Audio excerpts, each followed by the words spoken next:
మల్లారెడ్డి పైన కూడా కొన్ని కామెంట్లు కూడా చేయడం జరిగింది.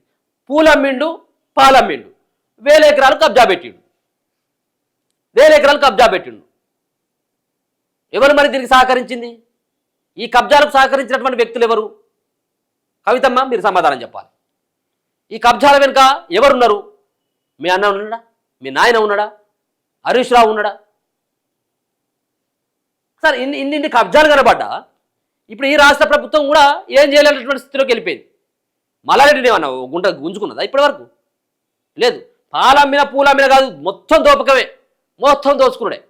ఇన్స్టిట్యూట్లో కానీ రాజకీయాల్లో కానీ ఇప్పుడు ప్రభుత్వ భూములు కనబడితే ఇప్పుడు గజ గజ గజ వణుకుతా అంటే ఇప్పుడు భూములే వణుకుతాయి మల్లారెడ్డిని చూసి.